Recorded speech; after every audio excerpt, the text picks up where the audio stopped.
Así que Shabbat Shalom de nuevo a todos, a los que están aquí presentes en la congregación y los que están conectados por internet.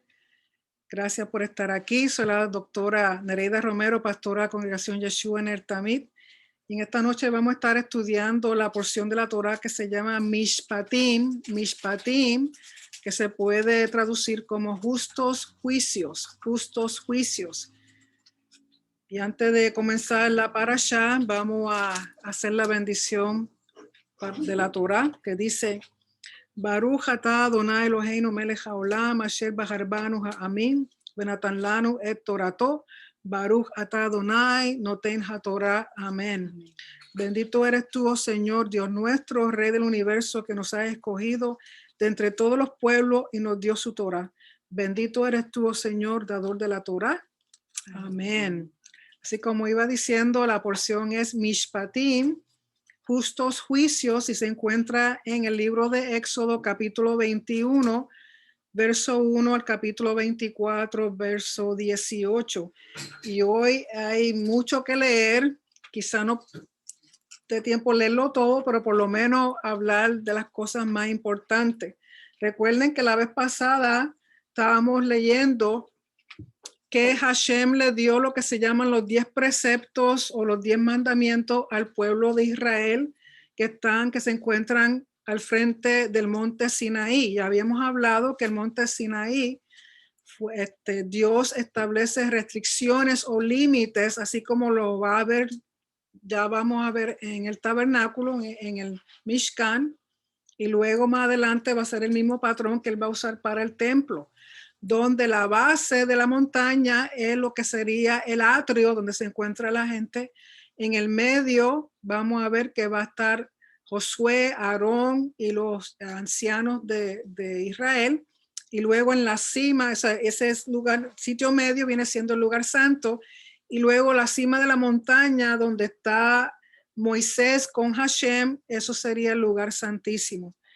Y se habían dado los 10 preceptos y ahora comienza Hashem a dar otras leyes o juicios o justos juicios o ordenanzas. En algunas traducciones dicen ordenanza, y son más o menos una expansión de los 10 preceptos que él dio originalmente. Recuerden que los 10 preceptos vienen siendo como un bosquejo hasta cierto punto, el primer mandamiento, y debajo de ese primer mandamiento hay otros que tienen que ver con que Dios es nuestro único Elohim y de que no debemos tener otros dioses, y habla todo lo que tenga que hable de la idolatría caería bajo ese primer mandamiento o primer precepto, porque recuerden que hay una totalidad de 613 y esos 613 todos caen dentro de los 10 preceptos.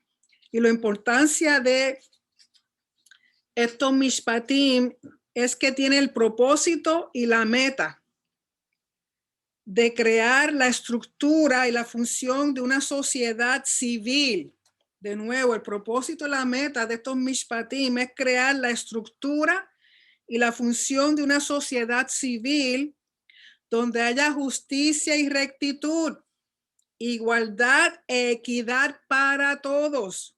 Propósito es una sociedad civil donde haya justicia y rectitud, igualdad y equidad para todos, con unos líderes que representen al Rey soberano y su reino, que es Hashem. Ese es el propósito de todo esto que vamos a estar leyendo. Por lo tanto, dentro de estos mishpatim va a haber lo que se llamaría leyes civiles, leyes criminales y leyes que tengan que ver con el servicio a Hashem, con el abodá o el servicio a Hashem. Y todo esto va a traer orden. Orden, ¿por qué? Porque orden es parte del pacto que Hashem ha hecho con su pueblo.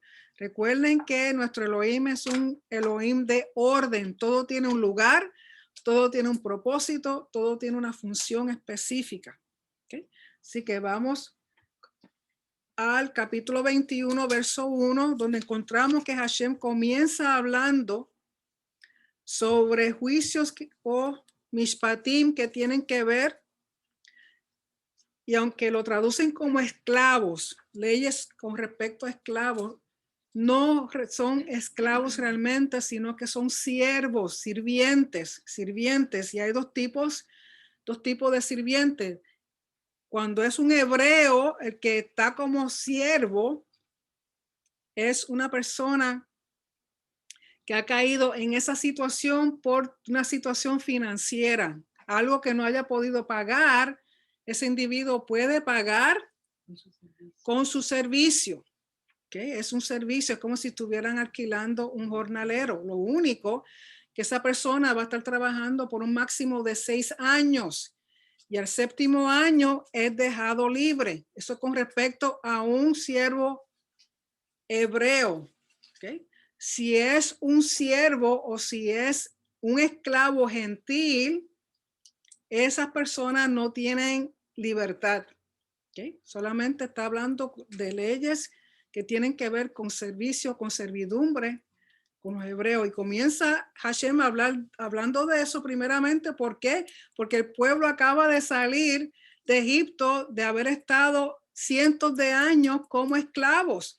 Y ellos entienden y saben que la esclavitud que había en Egipto no era justa, al contrario, era una esclavitud de opresión, una esclavitud de crueldad, de hacerle daño, humillación, en el cual la cultura de Egipto, la cultura alrededor del pueblo de Israel, también tenían siervo y también tenían esclavo, pero la diferencia que Hashem hace es que toda persona que sea un siervo, que sea un esclavo, sea hebreo o no sea hebreo, hay que tratarse con dignidad. Nadie tiene derecho a maltratar, a humillar, a ser cruel a otro individuo, que era lo que las demás culturas hacían. ¿Por qué? Porque para las demás culturas, una persona que se entregaba a servidumbre o caía bajo esclavitud era tratado como una propiedad y fácilmente podían matar a uno pues me busco otro, compro otro. Pero Hashem hace la distinción que no se había visto en todo ese antiguo Medio Oriente, en que Dios le da la dignidad a todo ser humano, no importa en la situación social que se encuentre. Y dice, verso 1, estos son los mishpatim que les propondrás. Si comprares siervo hebreo, y no es que realmente lo compre, sino que ese individuo se da en servidumbre porque tiene una deuda en términos de finanzas, no puede pagar una deuda. Dice, 6 años servirá, mas al 7º saldrá libre de balde. ¿Por qué? Porque nosotros, los únicos a quien nosotros somos siervos para siempre es a Hashem, a ningún otro individuo. Si entró solo, solo saldrá. Si tenía esposa, saldrá él y su esposa con él. Si su amo le hubiera dado esposa y ella le diere hijos o hijas, la esposa y sus hijos serán de su amo y él saldrá solo. Aquí da a entender que la esposa que el amo le da a este siervo hebreo no es una mujer hebrea, es una mujer gentil. Por lo tanto, si es gentil, que no es hebreo, le pertenece al amo, ¿okay? Le pertenece en el sentido de que esa mujer, por ser sierva de ese amo, por ser una sierva no hebrea, no tiene derecho a libertad, al menos que el amo le dé su libertad. Verso 5. Y si el siervo dijere, yo amo a mi señor y a mi esposa y a mis hijos, no saldré libre. En otras palabras, este siervo hebreo que supone que solamente trabajara para 6 años y era dejado libre en el 7º, si en esos 6 años el amo le da una esposa gentil y él, pues lógico, después que tiene sus hijos, tiene su esposa, llegó el 7º año y él le toca irse y él dice, estoy mejor aquí con mi esposa, mis hijos y este amo, porque la situación es que estos amos tienen que tratar con dignidad a estos siervos hebreos y aún a los siervos gentiles. ¿Okay? ¿Por qué? Porque de nuevo Dios está en contra de la opresión y de la injusticia. Por lo tanto, si él dice, yo amo a mi señor, a mi esposa, a mis hijos, no saldré libre, entonces su amo lo llevará ante los jueces. y le hará estar junto a la puerta o al poste, que aquí en el hebreo dice mesusa. ¿Okay? Porque recuerden que las puertas representan un umbral. Y aquí es donde se hacían pactos. Entonces dice, y su amo le horadará la oreja con lesna y será su siervo para siempre. En otras palabras, viene siendo algo físico, algo visible, una marca en el sentido de que esa es la señal ante jueces y testigos de que este individuo que pudo haberse ido libre a los 7 años prefiere quedarse con su amo y con su familia, porque una fue tratado bien. Por lo tanto, la forma que él da muestra o señal de que se queda con su amo es que le hacen una marca en la oreja, en el umbral de la casa. ¿Okay? Pero más adelante, cuando leamos sobre los 7 años Shemitah y el jubileo, en el jubileo este individuo tiene el derecho de quedar libre. ¿Okay? Porque cuando dice que se quedará para siempre con su amo, no es que es por toda la eternidad, por lo menos hasta que llegue el jubileo.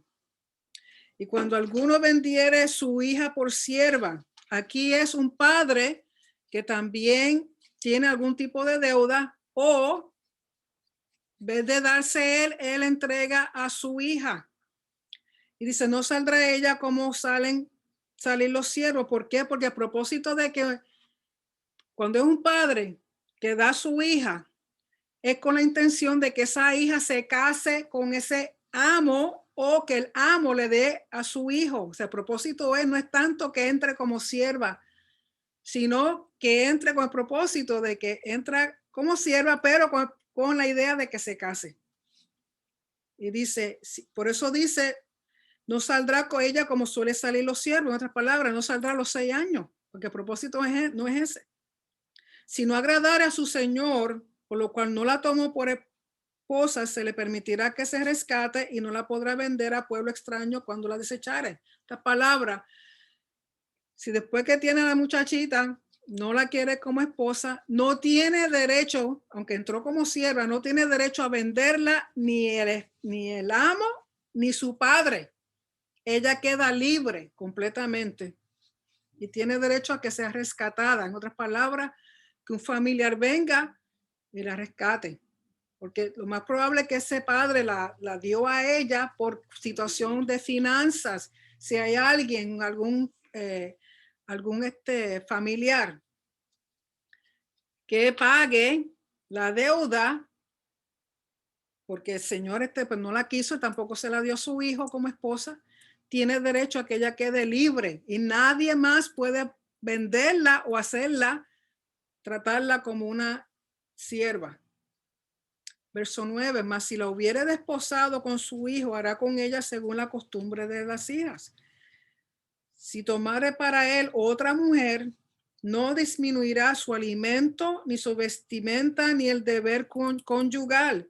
Estos son los 3 deberes de un esposo para con su esposa. Ya eso es dictado por la Torá. Un esposo está comprometido a proveerle alimento, vestimenta y deber conyugal a su esposa. Aunque este individuo tome otra esposa, no puede descartarla a ella ni darle menos que a la nueva que entró. ¿Okay? Y si ninguna de estas 3 cosas hiciere, ella saldrá de gracia sin dinero. Si él no provee estas 3 cosas mínimas que se le está pidiendo conforme a la Torah, ella tiene derecho a dejarlo e irse y no le debe a él absolutamente nada. ¿Okay? Así que, de nuevo, ¿por qué Hashem comienza con esta situación, estas leyes que tienen que ver con esclavitud o con servidumbre? Porque recuerden que ellos fueron esclavos y Dios quiere mostrarles la distinción de que con Hashem, de que sus ordenanzas, de que sus preceptos traen justicia y equidad a todas las personas, no importa la situación social que tengan. Y luego comienza a hablar sobre leyes criminales, lo que llaman la ley criminal. Y comienza diciendo, el que hiriere a alguno, haciéndole así morir, él morirá. otras palabras, esta herida o esta muerte es intencional.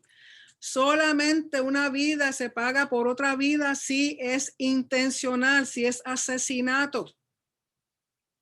Mas el que no pretendía herirlo, en otras palabras, fue un accidente, sino que Dios lo puso en sus manos, entonces yo le señalaré el lugar al cual ha de huir. Recuerden que luego más adelante vamos a hablar de lo que se llaman las ciudades de refugio. ¿Por qué? Porque en la cultura alrededor, una persona que mataba a otro, fuera intencional o fuera por accidente, la familia tenía el derecho de venir a matar a ese individuo, aunque hubiera sido un accidente. Dios dice, no, está bien que uno que mata a otro intencionalmente pague con su propia vida, pero aquel que accidentalmente mató a otro no tiene por qué morir. Y por eso entonces esa persona tiene derecho a huir a lo que va a ser llamado en el futuro ciudades de refugio. ¿Para qué? Para evitar que la familia lo maten, tengan venganza.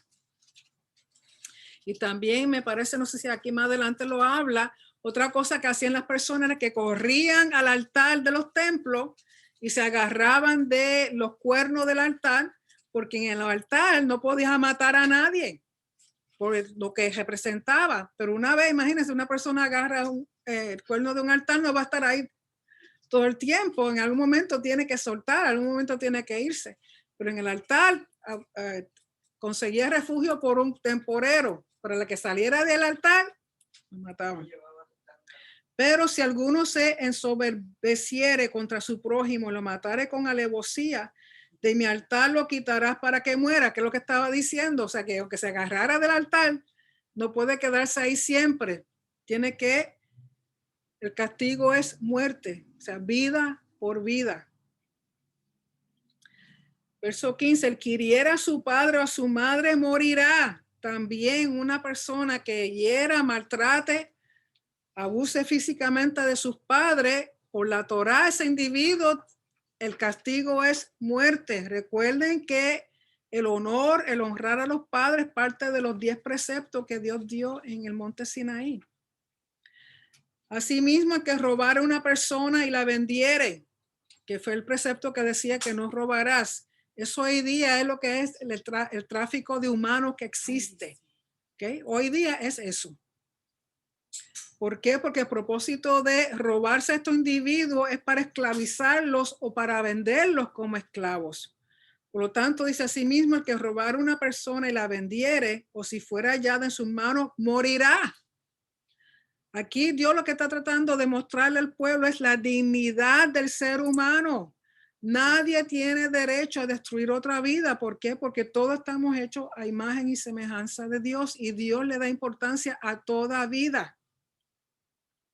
Igualmente, el que maldijera a su padre o a su madre morirá. Aquí, aunque dice maldijere, es con la intención de hacerle daño a sus padres, no simplemente maldecir, o sea, no simplemente hablar algo. Es herir con intención de hacerle daño a sus padres, también morirá. Además, si algunos riñeren y uno hiriera a su prójimo con piedra, con el puño, y éste no muriere, pero cayera en cama, si se levantara y anduviere fuera sobre su báculo, entonces será absuelto el que lo hirió. Solamente le satisfará por lo que estuvo sin trabajar y hará que le curen. Esta palabra, si alguien accidentalmente o en una pelea, pues maltrata a otro, pero no lo mata, y ese individuo tiene que ser hospitalizado, el que lo maltrató, el que le hizo daño, tiene que pagar por sus servicios médicos, más tiene que pagarle el tiempo que él no estuvo trabajando y estar pendiente de ese individuo hasta que ese individuo pueda ponerse de nuevo en sus propios pies y atenderse por sí solo. Si recuerdan la parábola del samaritano, que encuentra un individuo casi moribundo en la carretera, que pasaron el sacerdote y pasó el levita y ni lo tocaron. Y este samaritano viene y atiende al individuo, lo llevan a aposento y le dice, cuídalo, lo que él necesite, lo que él gaste, yo te lo pagaré. Y eso era un samaritano. Y aquí Dios le está diciendo eso a su pueblo. Dice en verso 20, y si alguno hiriera a su siervo o a su sierva con palo y muriere bajo su mano, será castigado. Aquí estos siervos que están siendo maltratados son siervos gentiles, no está hablando del siervo hebreo, porque el siervo hebreo que esté como siervo en casa de otro hebreo, lo tienen que tratar como familia. ¿Okay? Muriere bajo su mano, será castigado, mas si sobreviviere por un día o dos, no será castigado porque es de su propiedad. De nuevo, son siervos o esclavos gentiles. ¿Por qué? Porque son individuos que estas personas compraron por dinero. Por lo tanto, es propiedad, pero Dios dice no se maltratan. Pero aquí este individuo lo mata a su siervo. Entonces, será castigado. Y muchas veces el castigo era a veces muerte misma. Dice, si algunos riñeren e hirieren a mujer embarazada y ésta abortare, pero sin haber muerte, o sea, sin que la señora muriera, serán penados conforme a lo que les impusiera el marido de la mujer y juzgaren los jueces. ¿Okay? O sea que aquí a quien le dan prioridad es a la madre, no al niño que se pierde, sino a la madre porque por ser la esposa de este individuo, entonces él y los jueces van a decidir qué tipo de castigo le van a hacer a este individuo. Verso 23. Mas si hubiere muerte, entonces pagarás vida por vida, ojo por ojo, diente por diente, mano por mano, pie por pie, quemadura por quemadura, herida por herida, golpe por golpe. Y en otras ocasiones yo he explicado que esto no es literal. Lo mencionan así por la gravedad de la situación, pero no es literal, sino que es una compensación monetaria. Por ejemplo, si alguien viene y le destruye la mano a otro individuo, no es que al que le destruyó la mano vengan y también le destruyan la mano al que lo hizo, pero tiene que compensar al individuo por su mano. Vamos a suponer que esa persona era músico, un ejemplo, y vamos a suponer que tocaba guitarra. Ya no puede tocar guitarra porque perdió una mano, y esa era su vida, con lo cual vivía, de lo cual vivía. El que le hizo el daño, entonces ahora tiene que compensarlo por su pérdida. Lógico, eso se lleva a los jueces y los jueces determinan cuánto tiene que compensar. Por ejemplo, un cirujano que pierda sus manos, por eso nosotros hacemos uso de seguros, ¿verdad? De seguros de vida y seguros para compensar cuando hay algún problema físico o una enfermedad o algo, porque ese ya es dinero que no va a entrar a la casa. Por lo tanto, el que hizo el daño tiene que compensar de acuerdo al valor que los jueces den. No es que se haga literalmente ojo por ojo, diente por diente, mano por mano, pie por pie. Donde único hay medida por medida es cuando un individuo mata a otro intencionalmente, tiene que pagar con su vida. ¿Sí? Es donde único hay, eso es literal. En las demás situaciones es compensación monetaria que es determinada por los jueces.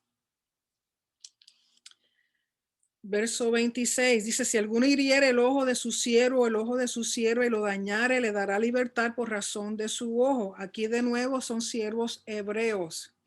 ¿Por qué? Porque ya la persona está limitada en su trabajo, en su función. Si perdiere su ojo, se le da libertad. Verso 27, y si hiciere saltar un diente de su siervo, un diente de su sierva, por su diente le dejará ir libre también. Si un buey acorneare a hombre o a mujer, y a causa de ello muriere, el buey será apedreado y no será comida su carne, mas el dueño del buey será absuelto. ¿Por qué? Porque aquí este buey le quitó la vida a un ser humano. Entonces este buey hay que matarlo y no se puede hacer uso de su carne. ¿Por qué? Por el daño que le hizo a un ser humano. Pero si el buey fuere acorneador desde tiempos atrás y a su dueño se lo hubiere notificado y no lo hubiere guardado y matare a hombre o mujer, el buey será apedreado y también morirá su dueño. ¿Por qué? porque el buey tenía mala costumbre de hacer esto. Se le dijo al dueño, mira, mantente amarradito tu buey para que no salga y le haga daño a una persona. Y el dueño no hizo caso. Y llega un momento en que este buey mata a un individuo, pues entonces el juicio es, se te avisó, no hiciste caso, has sido negligente y tú has permitido que tu buey mate a uno. Por lo tanto, tanto el buey como el individuo tienen que morir. ¿Por qué? De nuevo, la muerte de un ser humano. Si le fuera impuesto precio de rescate, entonces dará por el rescate de su persona cuanto le fuere impuesto. De nuevo, todo esto se trae a juicio. Aunque aquí se está dando todos estos preceptos, todas estas ordenanzas, todos estos mishpatim, tenemos que recordar que esto no era que un individuo hacía el castigo ni decidía cómo hacerlo. O, no, esto todo tenía que ser traído a los jueces. Recuerden que antes de esto, por medio de Moisés, se establecen ya unos jueces, que es lo que nosotros habíamos dicho que va a ser el Sanedrín. Verso 31, haya corneado a hijo o acorneado a hija, conforme a este juicio se hará con él. O sea que no importa si es un adulto o un niño, un individuo menor de edad, si el buey hace daño, mata a una vida, se hace el mismo juicio.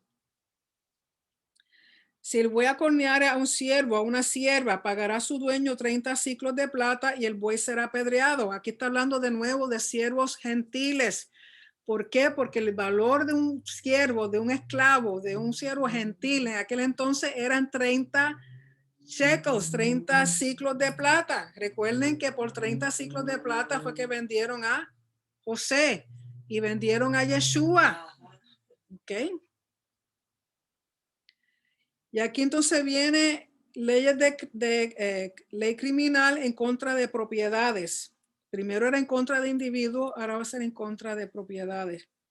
Si alguno abriera un pozo o cavare cisterna y no la cubriere y cayere allí buey o asno, el dueño de la cisterna pagará el daño, resarciendo a su dueño, y lo que fue muerto será suyo. Haces una cisterna y no la cubre, pues entonces el que pasa y no la ve, ¿a dónde va a caer?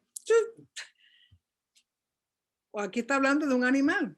Recuerden que estos animales, bueyes y asnos, son de gran valor para este tiempo. Por lo tanto, si es el único buey que tú tienes, tú hiciste una cisterna, no la tapaste o pusiste una cerca o algo alrededor, viene ese pobre buey y cayó. Entonces tú eres responsable, por lo tanto tú tienes que pagarle al dueño por su pérdida. Y si el buey de alguno hiriera el buey de su prójimo de modo que muriere, entonces venderán el buey vivo y partirán el dinero de él y también partirán el buey muerto. ¿Por qué? Porque es cuestión de hacer compensación justa. Compensación justa, ¿por qué? Porque aún a lo que nos pertenece, Dios le da valor. Y entonces, por lo tanto, si alguien viene y te daña lo que es tuyo, lo que te ha costado con tu propio sudor o con lo cual Dios te ha bendecido, y viene otro y te le hace daño, tiene que pagar, tiene que hacer recompensa. ¿Por qué? Porque es lo justo, es justicia. Dios aquí lo que de nuevo trayendo a este grupo de individuos que acaban de salir como esclavos, que acaban de ser maltratados, de que no tenían nada. Dios le está dando, primero que nada, dándole honor. ¿Por qué? Porque hace pacto con ellos. Le está enseñando leyes que les va a traer justicia y rectitud, orden, equidad e igualdad a todos en su sociedad. Porque ellos han pasado de ser esclavos, una nación y un reino de sacerdotes, un reino de gente santa. Por lo tanto, Dios le tiene que ahora reprogramar su mente para que sepan cómo van a actuar ahora, ya que son una nación de Hashem, una nación que está en pacto con el creador del universo. Verso 36, mas si era notorio que el buey era corneador desde tiempo atrás y su dueño no lo hubiera guardado, pagará buey por buey y el buey muerto será suyo. De nuevo, una persona que ha sido negligente. Y el capítulo 22 habla de leyes de restitución, que es lo que está diciendo. Si tú tienes propiedad, con la cual Dios te ha bendecido y viene alguien a quitarte lo que es tuyo, lo que Dios te ha dado, tiene que pagar por eso, ya sea que haya hurtare buey, oveja, tiene que pagar. Dice, cuando alguno hurtare buey u oveja y lo degollare y vendiere, por aquel buey pagará 5 bueyes y por aquella oveja 4 ovejas. ¿Por qué? Por el valor de estos animales, porque tú vienes y le quitas el buey a tu vecino, lo mata, lo hace en pedacitos, lo vende y saca el dinero, o sea, te hace de algo que no te pertenece a ti. Pues Dios dice, no, eso no es así. Ahora tienes que pagar 5 veces o 4 veces por lo que robaste. Si el ladrón fuera hallado forzando una casa y fuera herido y muriere, el que lo hirió no será culpado de su muerte. ¿Por qué? Porque cuando entró el ladrón, lo más probable, recuerden que usualmente los ladrones entran de noche. Y de noche usualmente la familia está en la casa durmiendo. Por lo tanto, existe la posibilidad de que este individuo, además que viene a hurtar, viene con la intención de matar. ¿Okay? Por lo tanto, el dueño tiene derecho de que si lo hiere o lo mata, queda libre. Lógico, hoy día, por lo menos aquí en las leyes de Estados Unidos, es más veces se le hace justicia al ladrón y no al dueño. ¿Okay? Por lo tanto, hay que tener bien claro las leyes de cada estado, de cada condado, de cada ciudad, porque a veces difieren. Pero si fuere de día, el autor de la muerte será reo de homicidio. El ladrón hará completa restitución. Si no tuviere con qué, será vendido por su hurto. Por lo tanto, si es de día, usualmente la persona que entra a robar no viene con la intención de matar. Bueno, aunque las cosas han cambiado bastante, pero según la cultura en este tiempo, una persona que entraba de día, pues no, era diferente a que entraba de noche. Y si es tomado ese ladrón en sus acciones, tiene que hacer completa restitución, y si no puede pagar por lo que hurtó, entonces será vendido como siervo. Si fuere hallado con el hurto en la mano, vivo, sea buey, asno u oveja, pagará el doble. O sea que lo tomaron en el mismo acto que él tiene el animalito en su mano. Si alguno hiciere pastar en campo o viña y metiere su bestia en campo de otro, de lo mejor de su campo y de lo mejor de su viña pagará. En otras palabras, tú tienes tu animalito y en vez de dejarlo donde tú vives, deja que se vaya a la granja del vecino y allá le comió la cosecha de manzana, le comió todo lo que había, o sea, le dañó su cosecha. Tú como dueño eres responsable de darle de lo que tú tienes, de lo mejor que es lo tuyo, y dárselo a aquel que perdió. Justicia. Es justicia. Dios está haciendo justicia. Dice en el verso 6, cuando se prendiere fuego y al quemar espinos, quemare mieses amontonadas o en pie o campo, el que encendió el fuego pagará lo quemado. De nuevo, destrucción de propiedad ajena. Hay que pagar. Cuando alguno diera a su prójimo plata o alhajas a guardar y fuera hurtado de la casa de aquel hombre, si el ladrón fuera hallado, pagará el doble. Si el ladrón no fuera hallado, entonces el dueño de la casa será presentado a los jueces para que se vea si ha metido su mano en los bienes de su prójimo. En otras palabras, tú pides un favor a tu vecino y le va a dejar algo que es de valor para ti. Viene un ladrón y se lleva lo que tú habías dejado en la casa. No encuentran al ladrón, pues entonces a quien tú le dejaste, ¿verdad? Para que te guardara lo tuyo, ese individuo tiene que ir ante los jueces y decirle, mira, yo no tenía nada que ver con eso, porque ustedes saben, un ejemplo, cómplice de que, ok, mira, fulano de tal me dejó tanto dinero para que se lo guardara, entra tú por la noche, róbalo, te vas, y después decimos que yo no sabía nada. ¿Verdad? Entonces aquí este individuo tiene que venir ante el juez a hacer un juramento. Y recuerden que el juramento se hacía en el nombre de Hashem porque estamos hablando de Israel. Y un individuo que hace un juramento falso en el nombre de Hashem, sabemos que su pago viene directamente del cielo. Dice, esto es en toda clase de... Dice, si el ladrón no fuera hallado, entonces el dueño de la casa será presentado a los jueces para que se vea si ha metido su mano en los bienes de su prójimo, o sea, si era cómplice. En toda clase de fraude, sobre buey, sobre asnos, sobre ovejas, sobre vestidos, sobre toda cosa perdida, cuando alguno dijere, esto es mío, la causa de ambos vendrá delante de los jueces, y el que los jueces condenare pagará el doble de su prójimo. Si alguno hubiere dado su prójimo asno, buey, oveja o cualquier otro animal a guardar, y éste muriera y fuere estropeado o fuere llevado sin verlo nadie, juramento de Hashem habrá entre ambos de que no metió su mano en los bienes de su prójimo, y su dueño lo aceptará y el otro no pagará. De nuevo, haciendo justicia. Mas si lo hubiera sido hurtado, resarcirá a su dueño. Y si lo hubiera sido arrebatado por fiera, le traerá testimonio y no pagará lo arrebatado. O sea, de nuevo es aclarar si había complicidad o no, si esto fue cierto o no. Entonces, si habían testimonios, hay que traerlo. ¿Para qué? Para que entonces el individuo no sea injustamente castigado. Verso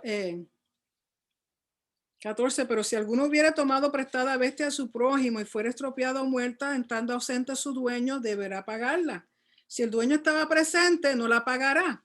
Si era alquilada, recibirá el dueño el alquiler. O sea, de nuevo, estas cosas quizá para nosotros nos parezca un poquito como que no entendemos, que lo importante es justicia. Justicia, que en todo tipo de acción entre individuos, con propiedades, con animal, con lo que tengan, es hacer justicia. ¿Por qué? Porque Dios también le da importancia a las cosas que tenemos. Y luego comienza a hablar de unas leyes que tienen que ver con ética, con moralidad. Dice, si alguno engañare a una doncella que no fuere desposada y durmiere con ella, deberá dotarla y tomarla por esposa. Si su padre no quisiere dársela, él le pesará plata conforme al dote de las vírgenes. Recuerden que cada vez antes de casarse, el novio tenía que dar un dote por la novia.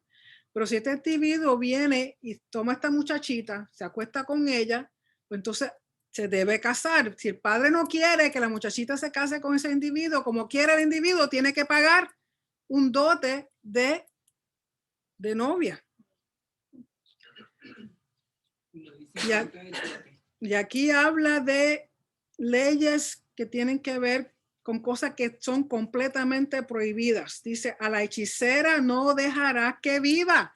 Recuerden que lo que tiene que ver con hechicería, con brujería, con magia, está en contra de la Torá. Que eso eran cosas grandes en esta cultura. Cualquiera que cohabitare con bestia morirá. ¿Por qué? Porque en estas culturas se permitía tener sexo con ciertos animales.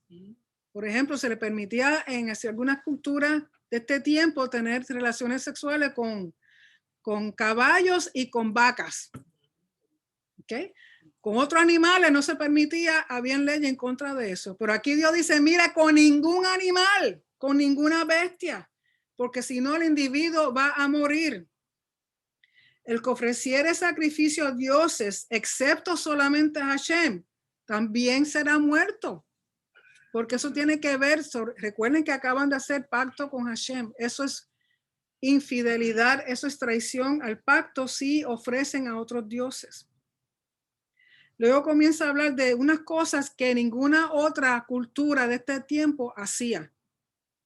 Dice, al extranjero no engañarás ni angustiarás, porque extranjeros fuisteis vosotros en la tierra de Egipto.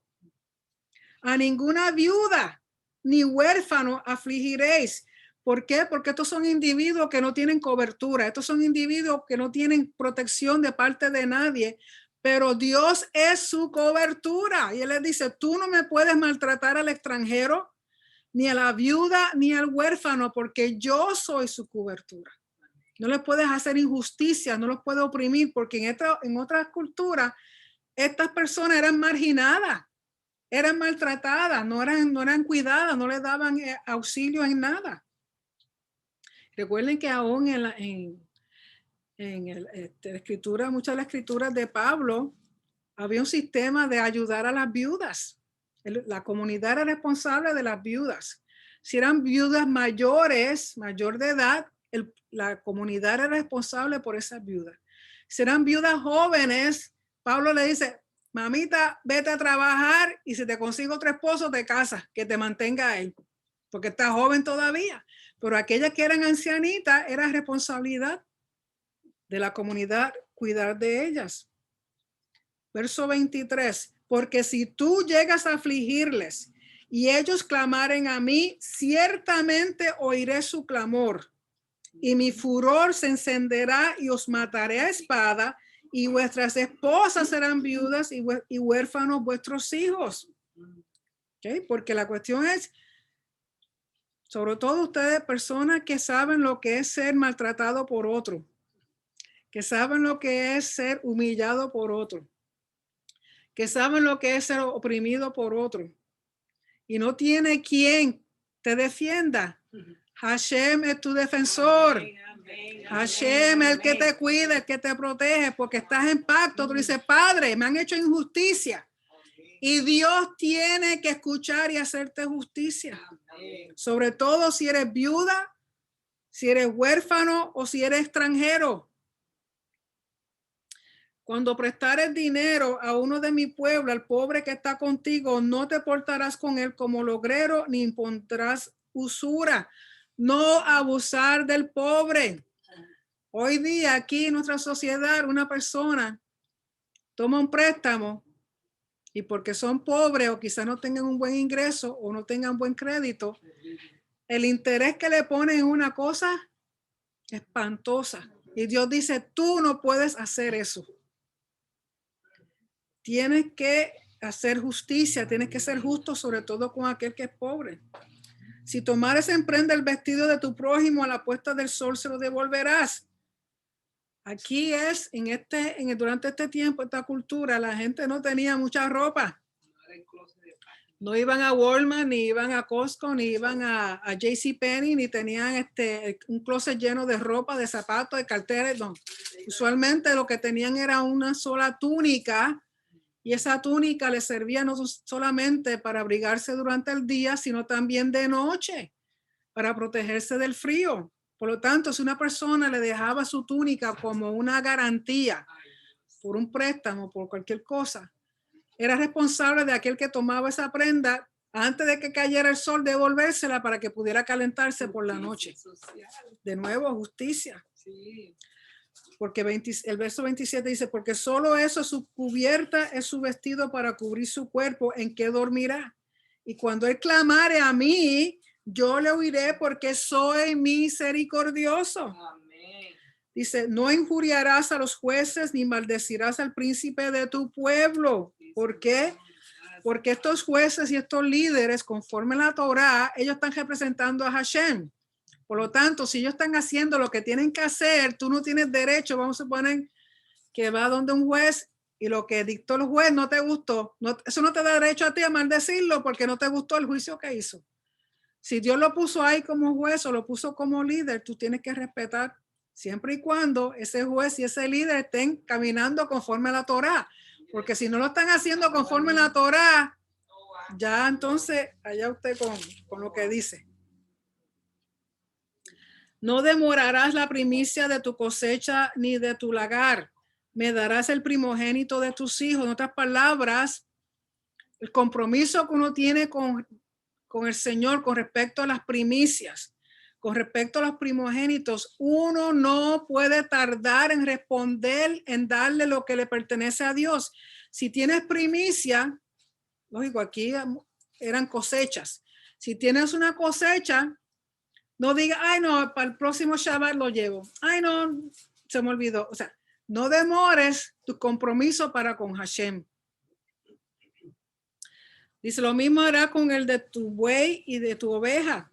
7 días estará con su madre, al 8º día me lo darás. En otras palabras, recuerden que un animalito primogénito le pertenece a Hashem. Entonces Hashem dice que ese animalito puede estar 7 días, una semana, con su madre y luego al 8º día lo puede separar de su madre e entregarlo porque le pertenece a Hashem porque es el primogénito. Y me seréis varones santos, no comeréis carne destrozada por las fieras en el campo, a los perros la echaréis. De nuevo, ¿por qué? Porque es muerte sin razón. Por lo tanto, no puedes comer esa carne aunque haya encontrado el animalito. Capítulo 23. No admitirás falso rumor, no te concertarás con el impío para ser testigo falso. Aquí estos versículos se están refiriendo a los jueces. Tiene que ver con procedimientos judiciales. Por lo tanto, no admitirás falso rumor, no te concertarás con el impío para ser testigo falso, no seguirás a los muchos para hacer mal, ni responderás en litigio inclinándote a los más para hacer agravios, ni al pobre distinguirás en su causa. O sea que los jueces no pueden irse con los falsos rumores, ni pueden estar de acuerdo con el rico, ni pueden estar de acuerdo con aquel que a él le caiga bien. Okay. De nuevo, justicia, equidad, igualdad. Si encontrares el buey de tu enemigo o su asno extraviado, vuelve a llevárselo. Si vieres el asno del que te aborrece caído debajo de su carga, le dejarás sin ayuda. Antes bien, le ayudarás a levantarlo. O sea que no importa de quién sea ese animalito, si es una persona que te cae mal, con todo y eso, tú tienes que ayudar a devolver el animal o levantar el animal, porque si tiene mucho peso encima. ¿Por qué? Porque aún a los animales Dios considera, aún a los animales Dios tiene consideración de su creación. Dice, no pervertirás el derecho de tu mendigo en su pleito. De nuevo, no puedes hacer acepciones porque aquel es rico, porque tiene más dinero, porque le caigo bien, pues le voy a hacer más justicia que aquel que no tiene nada.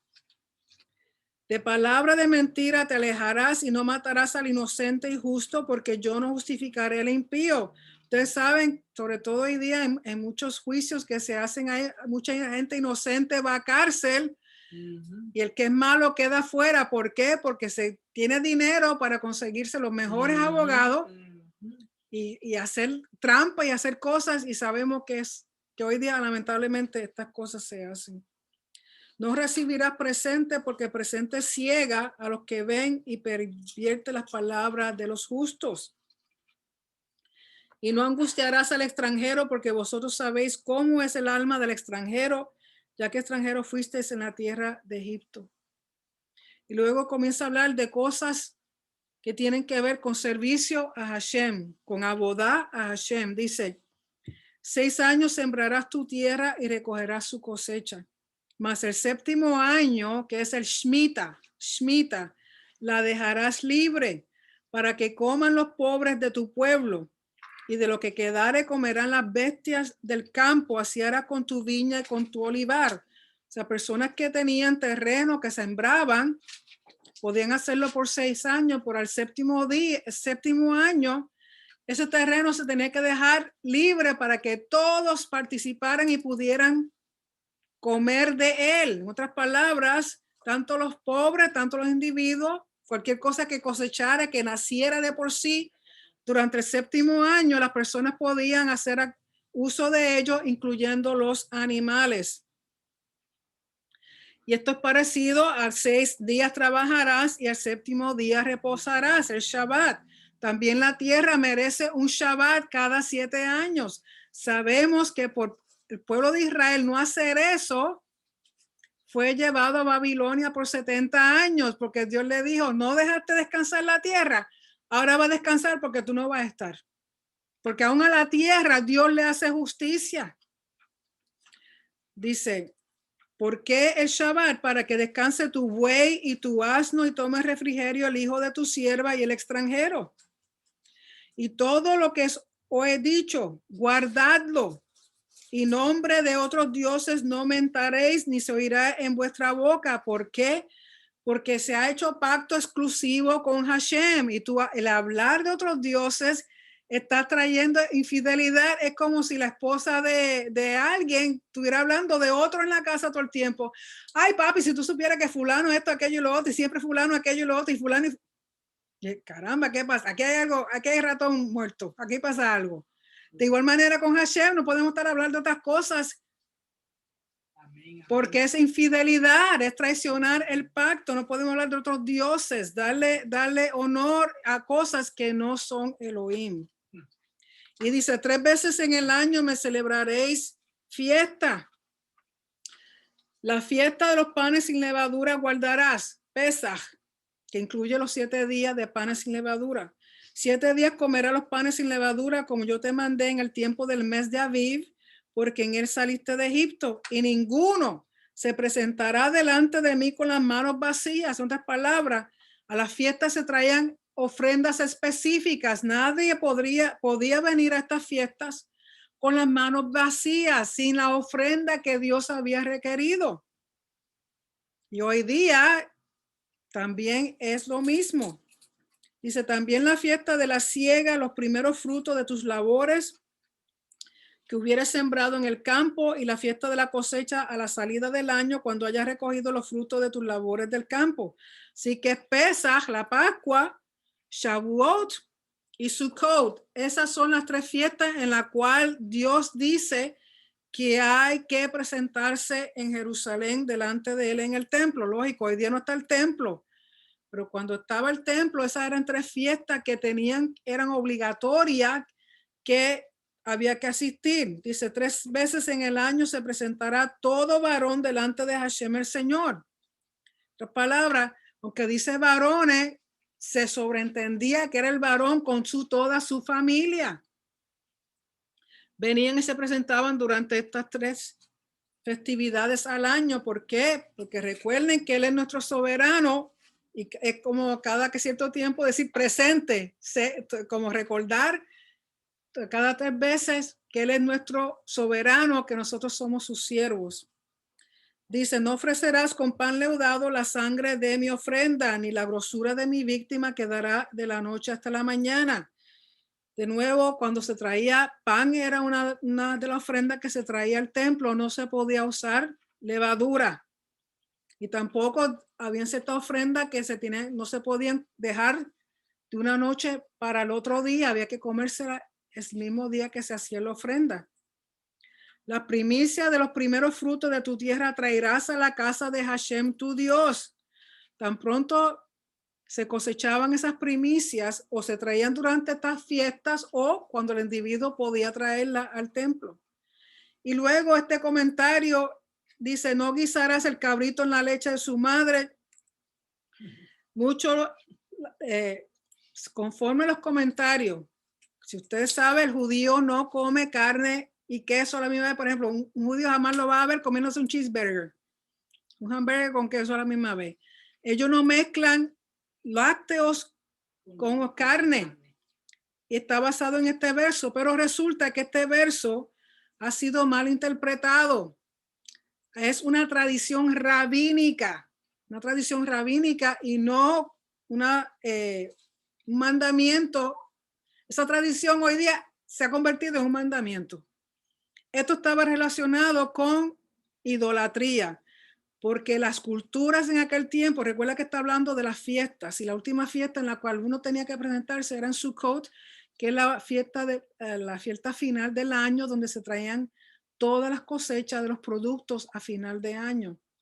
Y en las culturas alrededor lo que hacían era que durante este tiempo, para que ellos tuvieran una cosecha mejor el año próximo, sacrificaban un cabrito cocinándolo en la leche de su madre. Primero que nada, que es cruel. Que es cruel cómo tú vas a cocinar un animalito en lo que es el alimento que iba a ser para darle vida, que es el alimento de la leche de su madre, ¿no? Pero ellos lo hacían como una forma de idolatría, pidiéndole a los dioses que le dieran cosechas prósperas el año próximo. Pero ha interpretado esto porque originalmente, recuerden que estas personas cuando compraban en los mercados, si compraban un cabrito, ¿verdad? No sabían si el individuo que le está vendiendo, como no sigue Torah o no saben quiénes son, había cocinado ese cabrito en la leche de la madre. O sea, los individuos no sabían cuando compraban carne si estas cosas estaban pasando. Entonces, los rabinos salieron con la tradición, pues no me mezcles carne ni me mezcles lácteos, para evitar que hayan hecho eso. Así que entonces la tradición se ha convertido en un mandamiento. Así que yo no estoy de acuerdo, porque sabemos que cuando Abraham, los ángeles los visitaron, él hizo carne y queso y muchas cosas y lo sirvió toda la vez. Aunque ellos también lo arreglan diciendo que esperaron 3 horas entre una cosa y la otra para comérsela. Pero lógico, uno respeta, esa es su decisión, así como lo interpretan y así como lo hacen. Si usted va a Israel, jamás ni nunca usted va a encontrar, por ejemplo, a los McDonald's de allá, jamás ni nunca usted va a encontrar que le sirvan un hamburger con queso. Ningún sándwich, ningún tipo de emparedado, se lo van a mezclar carne con queso. Es más, cuando haces compra, aparte te ponen todos los lácteos y aparte te ponen todo lo que sea carne. Pero de nuevo es una tradición que se ha convertido en mandamiento. Del verso 20 en adelante viene siendo una conclusión de los mishpatim que hasta el momento Dios ha hablado, porque dice, he aquí yo envío mi mensajero delante de ti para que te guarde en el camino y te introduzca en el lugar que yo he preparado. Este mensajero, recuerden que es el mensajero del pacto, lo que llaman el ángel de Hashem, que otro nombre es ay, se me fue, el Memra, el Logos, la palabra. Entonces el propósito de este mensajero es proteger y guiar al pueblo de Israel. Dice, guárdate delante de él y oye su voz. No le seas rebelde, porque él no perdonará vuestra rebelión, porque mi nombre está en él. Por lo tanto, este es el mensajero del pacto, que sabemos que viene siendo como un pre-Yeshua. No es Yeshua, pero viene siendo como un pre-Yeshua. ¿Por qué? Porque una representación, el mensajero del pacto de parte de Hashem. Pero si en verdad oyeres su voz e hicieres todo lo que yo te dijere, seré enemigo de tus enemigos y afligiré a los que te afligieren. Porque mi mensajero irá delante de ti y te llevará a la tierra del amorreo, eteo, fereceo, cananeo, hebeo, jebuseo, todos los feos, a los cuales yo haré destruir. No te inclinarás a sus dioses, ni los servirás, ni harás como ellos hacen.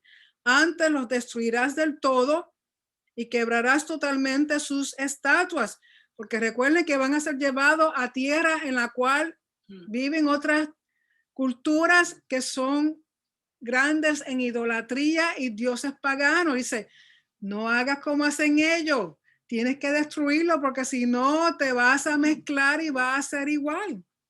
Mas a Hashem vuestro Elohim serviréis, y él bendecirá tu pan y tus aguas, y yo quitaré toda enfermedad de medio de ti.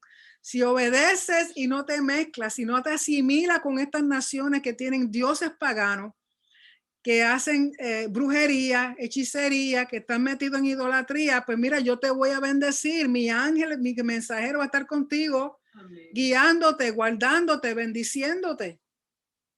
De tal manera que dice, no habrá mujer que aborte ni estéril en tu tierra, y yo completaré el número de tus días. Otra palabra, prolongación de vida e hijos.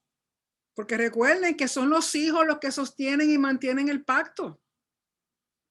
Yo enviaré mi terror delante de ti y consternaré a todo pueblo donde entres, y te daré la cerviz de todos tus enemigos.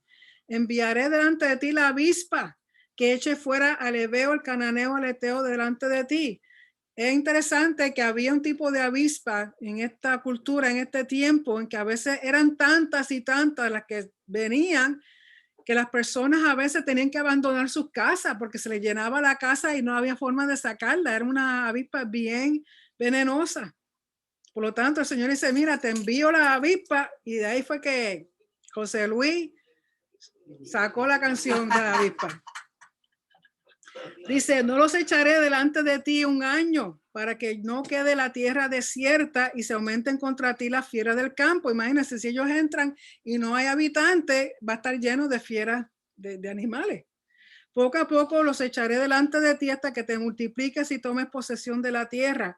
Y fijaré tus límites desde el mar Rojo hasta el mar de los Filisteos, y desde el desierto hasta el Eufrates, porque pondré en tus manos a los moradores de la tierra y tú los echarás de delante de ti. ¿Qué palabra? Estamos viendo aquí bendición, prosperidad y que ellos van a tener acceso sin problemas a la tierra si obedecen.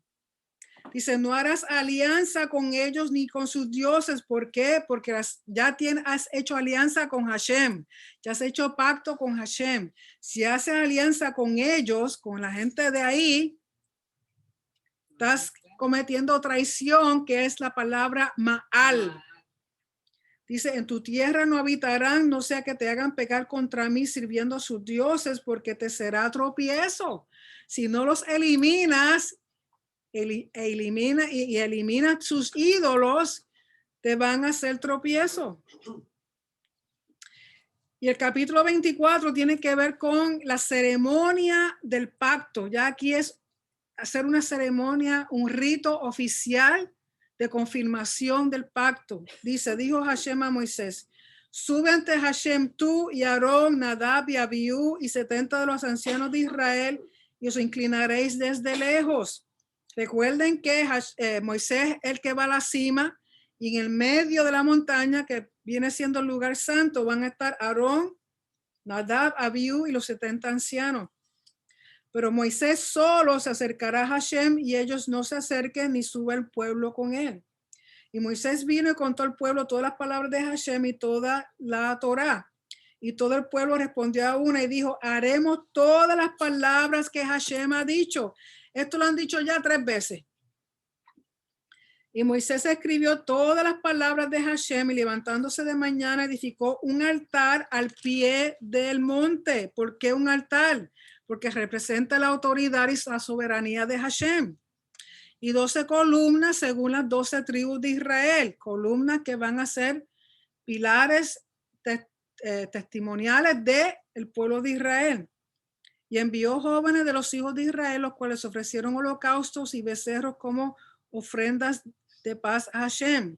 Recuerden que estas ofrendas de paz son las que ellos van a comer, son las únicas que se pueden comer, los shelamim.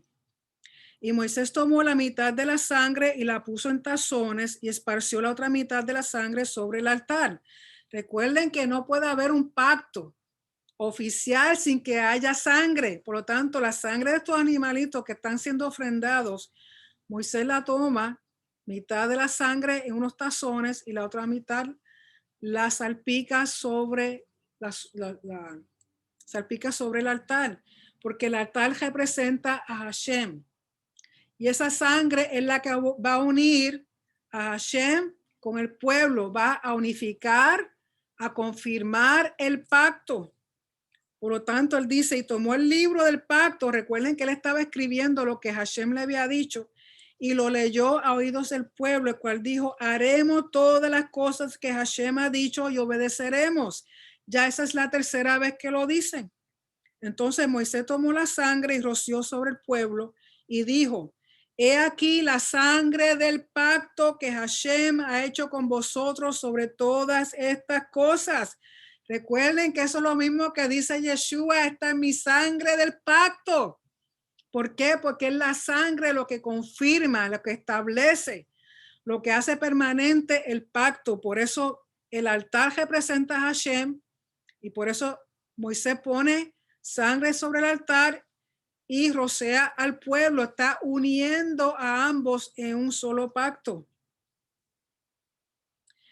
Y dice, y subieron Moisés y Aarón, Nadab y Abiú, y 70 de los ancianos de Israel, y vieron al Elohim de Israel. Lo que explican los comentaristas es que vieron a Hashem no con los ojos físicos, sino con los ojos espirituales, porque esto es algo trascendental, es algo tan fuera de lo físico, de esta dimensión, que la única forma que ellos podían percibir a Hashem era a través de su espíritu. Y si vieron al Elohim de Israel y había debajo de sus pies como un embaldosado de zafiro, semejante al cielo cuando está sereno. Ellos creen que no es el zafiro como nosotros lo conocemos, sino una piedra que existía mucho en este tiempo que se llama, y me encanta decirlo, es lápiz lazuli. Lápiz lazuli, que tiene como un color azul. Lápiz lazuli. Sí. Era una piedra muy apreciada en aquel tiempo. Lo describen como zafiro, pero es parecido al zafiro. mas no extendió su mano sobre los príncipes de los hijos de Israel, y vieron a Elohim y comieron y bebieron. Otra palabra, que no murieron, porque en otro sitio dice que nadie puede ver a Dios porque si muere. Pero aquí Dios no hace nada en contra del pueblo que está comiendo y bebiendo. ¿Por qué? Porque el comer y beber es parte de rectificar el pacto. Recuerden que se cierra el pacto con la cena. Así pasó en la Pascua, cuando comieron el cordero. O sea que parte del pacto es comer, sentarse a comer y beber. Entonces Hashem dijo a Moisés: sube a mí al monte y espera allá, y te daré tablas de piedra, la Torá y mandamientos que he escrito para enseñarles. Y se levantó Moisés con Josué su servidor, y Moisés subió al monte de Elohim. Y dijo a los ancianos: esperadnos aquí hasta que volvamos a vosotros. Y aquí Aarón y Hur están con vosotros. El que tuviera asuntos, acuda a ellos. O sea que dejó como responsables a Aarón y a Hur. Recuerden que Hur es hijo de Miriam. Entonces Moisés subió al monte y una nube cubrió el monte. Y la gloria de Hashem reposó sobre el monte Sinaí, y la nube lo cubrió por 6 días.